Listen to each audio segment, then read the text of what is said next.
In today's podcast, we're going to talk about what to do when it's not working. You know what I'm talking about. Come on, you felt that. We have too. We want to discuss a different way of viewing that. So I hope it's helpful to you today. Welcome to the Art of Raising Humans.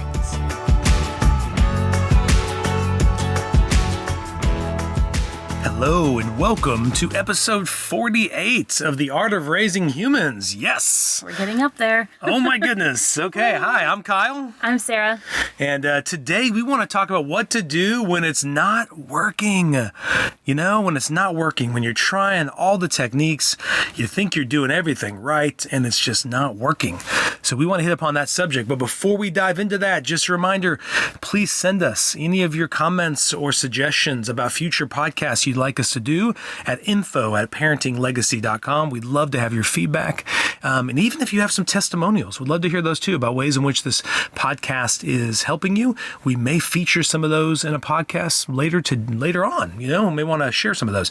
Also, if you have any speaking opportunities, send them that way. If you'd like us to speak to your church or small group or school, we've got several already set up. Looking forward to get more set up in the future. So we're just so appreciative for you listening and sharing this podcast. It continues to grow every time, and that's always exciting for us because the reason why we do this is to help more families. You know? Yes. It's fun to do it in the office we have here in Tulsa, Oklahoma, but we'd actually like to reach a lot more all throughout the world. So, Sarah, when you in this idea, so many parents I know come to us and say, I tried that, it didn't work. It's a real common thing. You and I have thought that. So we've had the opportunity to learn from some really, really smart people in the field of parenting, whether it's Dr. Becky Bailey or Dr. Laura Markham or Dr. Dan Siegel or these kind of people. And sometimes we'll do what they tell us to do. And it's like, yeah, that didn't work. Yeah. And so I want to delve into what does that mean and what to do when it's not working. So what do you think it means? What does it mean for you when you're thinking, yeah, that didn't work? Yeah, so we have been there many times, right? Where I think especially when you're parenting a different way and you're trying something new, you question. You have no baseline. Yeah. Like when we did this, we had nobody to go, they did it. Yeah. And look, it worked. Yeah. They've got fantastic kids. Right. So there's definitely those moments where things aren't going as planned and you think, what am I doing wrong? This isn't working. I've been trying this. I've done it now, and it's not creating the results I want. My child is still upset, or my child still does this, and still not cleaning their room, or they're still not picking up the dog poop, or they're still not whatever. How come we're having the same argument or this behavior, whatever it is? That's when for me, that's when I felt like this isn't working, or what's going on here? Should I still continue down this road of parenting? You have those moments where you pull back and it's tough. Well, and I think fear would get into our minds. Like, what are we doing? You know, I put this in the notes in particular. I mean, we were parented differently than what we're doing, you know, and although there are some outcomes we didn't like for the most part, you know, people will say this, we turned out okay. Yes. No, I completely felt like I agree. And I think my parents did a great job. Yes. And I do feel like they did a great job. Yep. And then I feel like I got this new information that I thought, ooh, I think this would be, let's add this on. This is even better. You know, we've learned some more things, just like you do with building houses or building cars, or, you know, we're always trying to learn new ways to invent and create. And so parenting is the same way. Now we have some new brain information. Let's add this into the parenting model. But then you get in there and you're doing this for a while and you think, wait a second, I thought some magic would happen here. Why are they still doing that? Well, it makes me think, as you're saying that, almost like a person who was part of a business and the business was successful, you know, and there's definitely, they made a lot of money in that business, you know, it seemed like to the outside world, it was successful, but inside they were like, yeah, there's some things I didn't like about it. Some things I wish we would have done differently. I don't know how they do it differently, but I wish we would have done it. And then they thought, I'm going to start a different business. I'm going to do it differently, you know, and some of the greatest innovators of business, they had no blueprint. You know, they had nobody to look at and go, they did business this way and it's going to work, you know? So they had to go out and they just had to trust that if I do it this certain way, you know, that maybe I think is a little bit more healthy, you know, or I'm using the new science in regards to how human relationships work and how I want to lead the business, right? A lot of businesses, you know, today that are so successful, when they first started out doing a different way, it was weird. It was different. It wasn't authoritarian. It wasn't like the president's the boss, and he tells everyone just gets in line. It was, they were doing crazy stuff. Like I remember reading the book Drive, Sarah, where the company 3M decided to give everybody a Friday off. They still came to work, but they came to work. They got Friday off, and they were given the freedom to just work on whatever they wanted to work on. And if you could imagine when he presented that to the board was like, too much money are we losing if you give everybody every Friday to work on what they want? But he trusted. There's a trust he had that if you allow workers to do what they're passionate about, they have more creativity. And 3M today is known for what they invented in those moments, and that was sticky notes. They invented the sticky note, and 3M is a big company. I think they do more than that, but that's their big thing. And everybody knows about sticky notes. But that, from the book, it was telling me they came up with that idea on one of these Fridays. And I also heard that Google did something similar, and Google Maps was invented, during one of these sessions. So there's a lot of these different businesses that but that would be so scary to go, look at all the money I'm losing. How can I possibly do this? Yeah. And what if it doesn't work? I'm going to look like an idiot, And I think if I can take that to a parent thing, that's what I was afraid of. Because I wanted to have great kids, but I don't want to look like an idiot either. But we do get afraid, they just have one childhood, so I better get this right, because then they're going to be adults, and I really want them to be successful adults, because I love my children. And so I've got to get this going the right direction. And so all the time you're thinking, is this okay? Is this normal? And when you're doing a different thing than you were raised, the way you were raised, it's hard. Where's the barometer?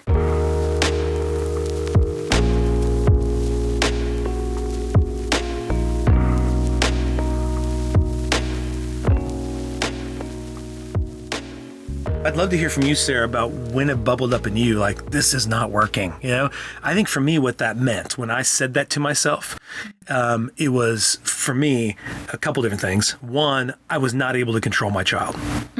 Like I thought, okay, I'll do this cute little thing that Dr. Markham said to do, or I'll do this cute little thing Dr. Bailey said to do. And then I should have control over my child. At that point, they should be compliant. At that point, they should do. And I also wanted to happen really fast. It was like, okay, I should just have to do this like 4 times and then we're done. Okay. So there was that component. Then the second one is I just didn't like negative emotions. I wanted the emotions to go away. So what I wanted was a kid who just felt a lot of positive emotions. And so the fact that we were doing all this really great stuff and they still got mad and still got sad and disappointed, I was like, what? Like, let's move on from this. So to me, I had this weird idea that it working was us in like bliss all the time, and we're all like, hi, how are you, daughter? She's like, hi, Dad, I'm great, you're the best father. I feel like all this positive stuff. Every time we did a vacation, it was amazing. Every time we planned things for the kids, it always went great. There was never any disruption to my plans, and I think that goes back to controlling again. but it was like there was this thing tied together that if that wasn't happening, then this wasn't working. I was losing control. I was failing at raising my kids. So that's what it meant to me. So I'm curious, was it similar to you, or did you have a different? I think that's pretty similar. When they're little, I was okay with it. And then as they got older, more expectation came into my mind about where I thought they should be, or how their behaviors should be. And so anytime that didn't line up, then I would question what I was doing. I'd question, is this really working? Because I know at this point, this is what would have happened to me, or what I would have done. Yeah. And that seemed to accomplish a goal, and it accomplished a goal. Yeah. But yeah, I would have, anytime the behavior isn't lined up with my expectation. Yeah. Then that's when I question Exactly. it. That's well said. And I also, I'm just looking at my notes, I also put this, is I don't think I actually wanted to change myself. So I think working meant I changed you. It didn't mean I changed me. Yeah. That was my expectation. If I do this technique, the technique wasn't to change me. The technique was to change you. So I think even when I'm early working with some parents and we're talking about, instead of yelling, being composed and like regulating yourself. Mm-hmm. For a lot of parents, it looks like I just act calm. So I'm not really changing it. I'm still really upset. But if I can just not yell and just act calm, then the kid should also do that, And it'd be like, oh man, I actually have to like really regulate my own emotions. I have to really compose myself. I actually have to do what I'm asking my kid to do. Oh, come on.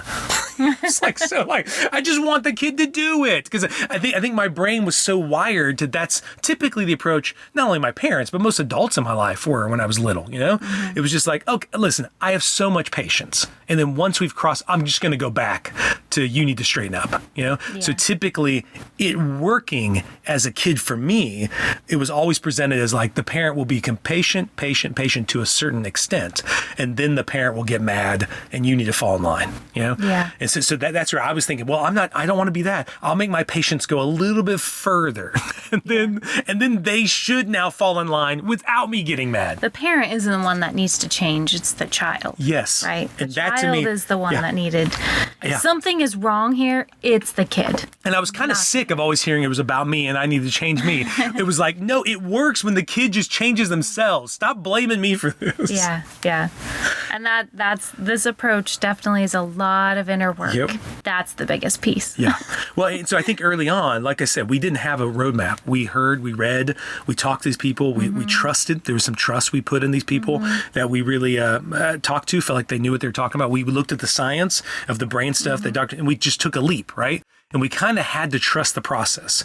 No doubt we questioned a lot along the way. And we would go back and read something else or talk to somebody else, back then. In the beginning, especially, I remember I would read things and I would think, that's wrong, right? That it didn't line up with what my truth was at that time. It didn't line up. And so I thought, well, that's just a skewed study, or that's just that sounds all lovely, but you're going to have problems later. Come in the real world, I actually, we hear from a lot of parents too. And some of this, even I remember when I was working with Dr. Markham, she'd say this too, that a lot of these authors, many of them, not all of them, but many of them only have one kid too. So lots of these authors, so then like it was easy to go, oh yeah, it worked for them because they had one kid, If you had 2, 3, 4, 5, that ain't going to work. You then have to go back. So it really goes back to, and I want all our listeners to be thinking about this, when you're thinking it isn't working, what does that mean? What are you actually saying?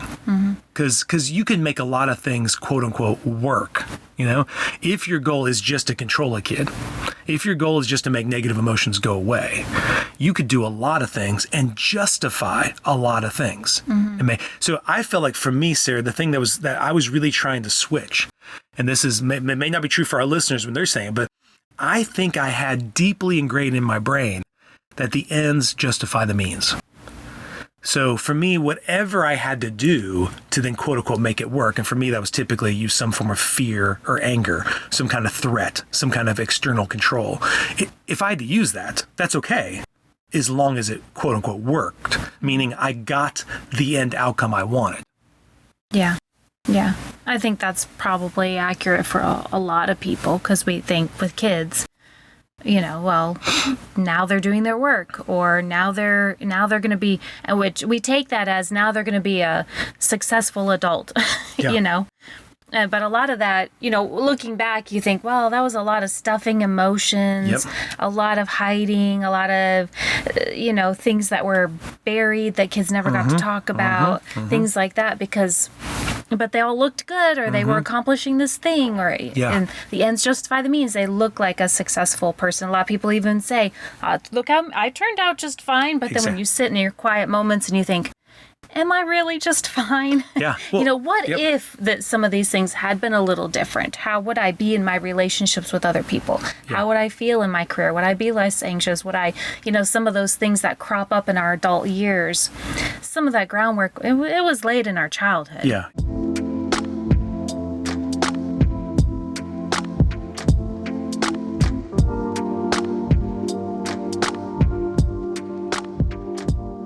Well, I'm even thinking, going back to the business metaphor, if a business was making a ton of money, right, and they looked like they were successful on the outside, you could easily say the ends justify the means. Yeah. However that person ran that business, it doesn't matter because they got success, right? And I think that's the real, it's real deceitful. I really think it's important if you're going to approach parenting with intention and you're going to be conscious and you're going to be mindful about the kind of kids you want to raise and the kind of family you want to produce, the kind of culture, I guess I'll use that word. That's a real popular business term. If you want the kind of culture you want in your family is, for me, I had to switch that idea. No longer could the ends justify the means. Yeah. The end was not the point. Although I believe the end is important. Just like like when we go on a road trip, Sarah, we love to take road trips to Colorado. Of course, the end is awesome. I love to get to the mountains, right? But how we get there is actually more important than whether we arrive, right? I'm thinking of how many people, we're in Tulsa, a lot of people on Sundays, families go to church, right? And it's a real classic story you hear in churches about how the family got there, but the whole way they were screaming and yelling. There was a lot of get your clothes on, get dressed, get to church. We got to go love God. This stuff. Right. There's a lot of jokes made at church about, and it was true. I know a lot of families growing up in church that was how it was, right? And I'm sure other people who don't even go to church can it's the same kind of thing of going to the grocery store with your kids or going to that fun thing. It doesn't matter how we got there, we just did. No, it does. Like how you get there is actually super important on defining what that is. How you get there, how your kids do wind up as adults someday. Yeah. Matters. Exactly. Yeah. The culture in our family, the way we take the day to day and so we may not see that happen at 2, but we're looking to when they're 22.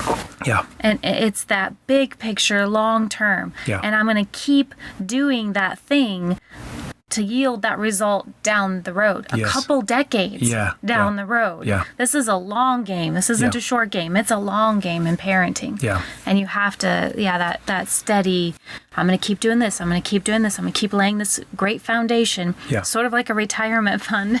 Oh, that's good. That's true. Yeah. Put money in once and go, wait a second. How come I don't have a huge retirement fund? You keep adding to it and tending to it and working it to eventually get that. And that's how the parenting story should be. But we often take just these little moments. It's not working right now because this thing I did, I empathized and they're still upset. Exactly. And so it's not working. Forget it. Yep. Yeah, we can feel, I felt like that. Of course. Going back to, I've also yelled at the kids and they've gotten right in line. I'm like, it worked. Way to go, Kyle. Look at that. Occasionally they need that. A good yelling at them, right?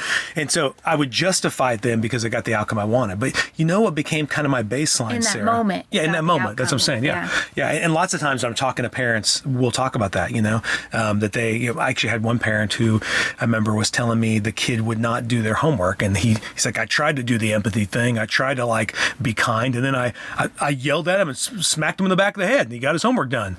He doesn't seem to listen until I do that. And I'm like, well, you kind of set that up. Like the kid doesn't think you're serious until it happens. So even though the homework got done, you've now set up a thing where you're going to have to keep being that kind of dad to the kid to then motivate the kid to do the homework. Yeah. So stepping back at the whole big picture. Yes.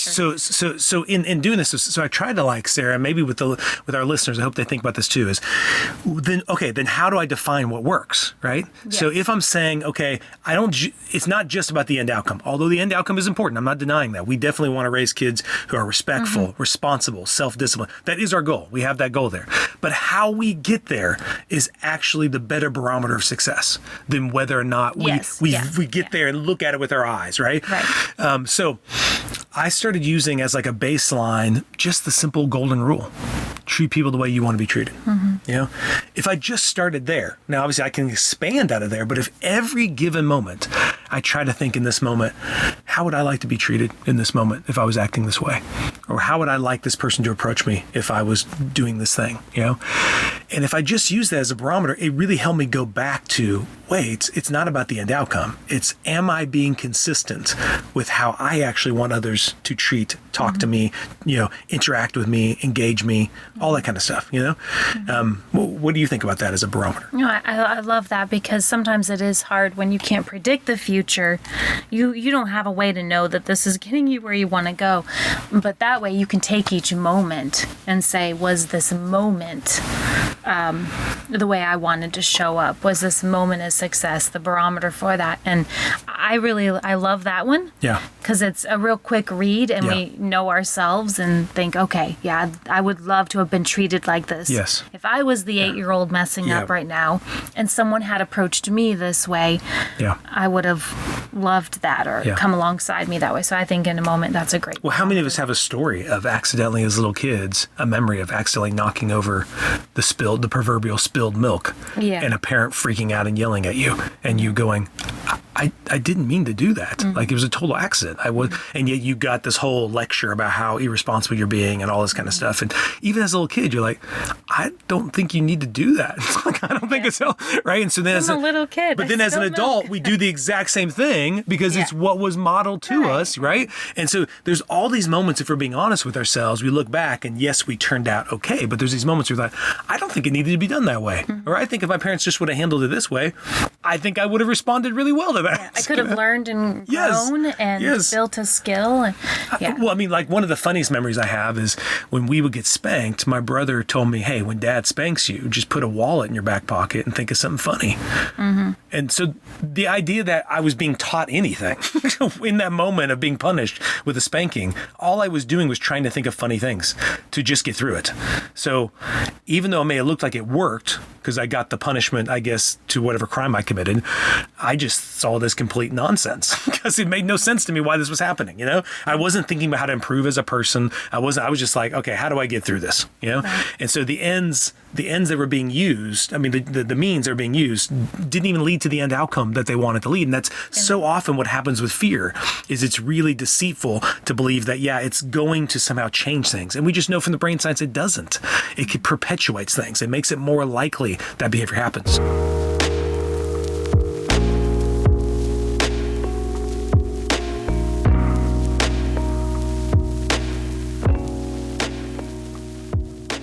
I was thinking about this in line too, with just another example, Sarah, of just like, dieting. How many people listening have tried to diet or get exercise, right?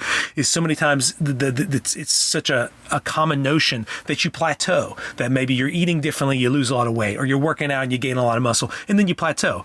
And then what do most people do? The majority of people quit because, quote unquote, it's not working. Even though we know working out does work, even though there's so much science behind it, even though we know eating healthy is always going to work, Or I'm thinking of something like a skill like meditation. So much science behind meditation, right? How many people have tried it? It's not working, right? Yeah. And so I want to encourage listeners, there's so many different areas in our life where we use this kind of thinking, and it gives us an out to just give up instead of trusting the process. That the working out is working. You might need to switch way you're working out, but the working out is always going to work. The exercising is always going to be good for you. Eating healthy is always going to be good for you, right? So these things, meditation is always going to work for you. It's going to always lead to positive outcomes. It's really about you being able to trust the process and give yourself to it instead of being afraid that somehow you're taking the wrong direction or you're leading your kids or yourself down a place that isn't healthy, right?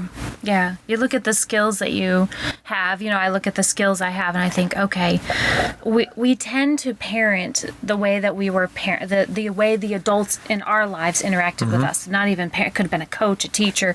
Yeah. We tend to approach then a child the same way we were approached in that situation. And so instead, you want to switch that to, I'm going to approach the child in the way I wished an adult would have approached me in that situation. Yeah.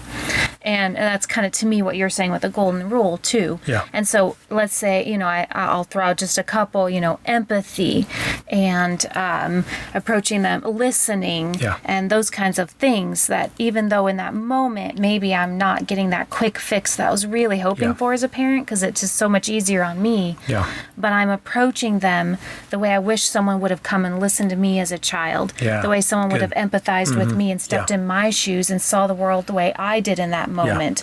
The confusion or the fear or the anger I felt in that moment, instead of maybe shoving those emotions down or whatever happened. but if I fall back on those, these are the skills that I believe I want to put in my child, that I want to live from in my life in any relationship, then I'm successful. Yeah. I'm successful moment to moment because I am showing up in this moment the way I hope to show up. Love it. And build the relationship the way I want to build the relationship. So let's word it this way, maybe for all the listeners, let's word it this way. So in any given moment, I guess the baseline could be, am I treating this person, this child, my spouse, the way I want to be treated? That's one. Second is, in this moment, am I being helpful? And am I doing something healthy, right? So I think those would be good barometers too, right? Helpful and healthy. Mm-hmm. So whatever I'm going to do in this moment with my kid, is it helpful? Is it healthy? And is it treating them the way I would like to be treated as a child? Mm-hmm. Right? Does that sound good? Yeah. Yeah. So yeah, I like that. So if you can kind of take that down of maybe using that as a way, then your is it working is different. Because even if you don't get the outcome you want necessarily, you can walk away saying, I was the human being I want them to be. Mm-hmm. Right?